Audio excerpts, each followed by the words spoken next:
રાજ્યના કેબિનેટ કક્ષાના કૃષિ અને ખેડૂત કલ્યાણ, સહકાર, પશુપાલન, ગો સંવર્ધન અને મત્સ્ય ઉદ્યોગ મંત્રી જીતુભાઈ વાઘાણીએ તાપી જિલ્લામાં વ્યારા તાલુકાના ખોડ તળાવ ગામે ભારે કમોસમી વરસાદથી અસરગ્રસ્ત વિસ્તારોની મુલાકાતે પહોંચ્યા હતા।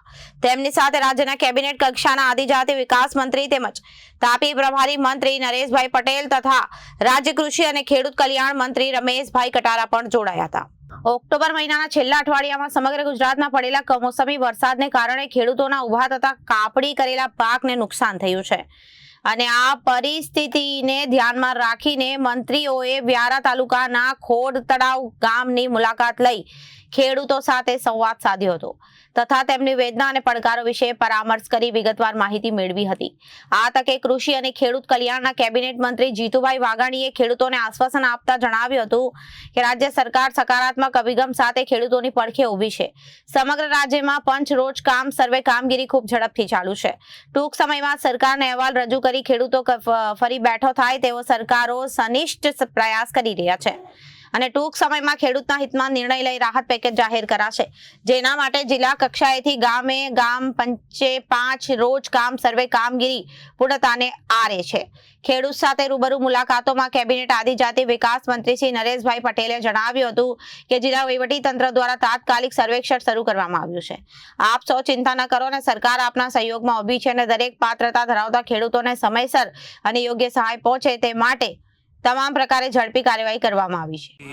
ભૂપેન્દ્રભાઈના દિશા નિર્દેશ પ્રમાણે હું માની નરેશભાઈ અને રમેશભાઈ કટારા અમારા સાથી મંત્રીશ્રીઓ સાથે અહીંયા ખોડ તળાવ વ્યારા તાલુકા તાપી આદિવાસી વિસ્તારની અંદર જે પ્રકારે કમોસમી વરસાદ જવલ્લે જ થતો હોય છે એવું અહીંના ખેડૂતોએ પણ કહ્યું, આપે પણ સાંભળ્યું। 70 વર્ષના વડીલને પણ ખબર નથી કે આ પ્રકારનો કમોસમી વરસાદ કોઈ માવઠું નથી, માવઠું ક્ષણિક હોય। 10-15 દિવસ સુધી વરસાદ થયો છે ત્યારે અનેક મુશ્કેલી એ ખેડૂતના ખેતરમાં થાય છે, સ્વાભાવિક છે। એમની સાથે ચર્ચાઓ કરી છે। આજે માનીય મુખ્યમંત્રી ગીર સોમનાથને જૂનાગઢ ગયા છે।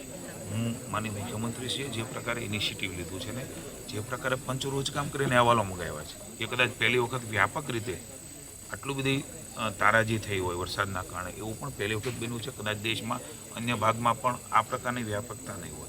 એને સમજીને નુકસાનને સમજીને મુખ્યમંત્રીશ્રીએ અમારા વિભાગને સૂચનાઓ આપી છે અને મુખ્યમંત્રી હર્ષભાઈ પણ માર્ગદર્શન કરી રહ્યા છે। એ પ્રમાણે ખેડૂતોની વહારે રાજ્યની ભાજપની સરકાર છે અને એ બેઠો થાય, માનસિક રીતે બેઠો થાય અને ફરી એના ખેતરમાં ખુશહાલી મળે અને ખુશહાલથી કામ કરે એના માટે રાજ્યની સરકાર ખૂબ ઝડપથી માનનીય મુખ્યમંત્રી ભૂપેન્દ્રભાઈ અને માનનીય નાયબ મુખ્યમંત્રી હર્ષભાઈના માર્ગદર્શન નીચે આગળ વધશે। હું આશ્વસ્ત કરું છું તમામ ખેડૂતોને કે આપણી મુશ્કેલી અમારી મુશ્કેલી છે, આપની તકલીફ એ અમારી તકલીફ છે। અમે સમજીએ છીએ કે ખેડૂત અત્યારે ખરા અર્થમાં મોલાટ લેવાનો સમય હોય ત્યારે મુજરાઈ જાય, જેમ દીકરો મોટો થાય અને જુવાન થાય અને જતો રહે એ પ્રકારની સ્થિતિ એ રાજ્યની સરકાર સમજે છે।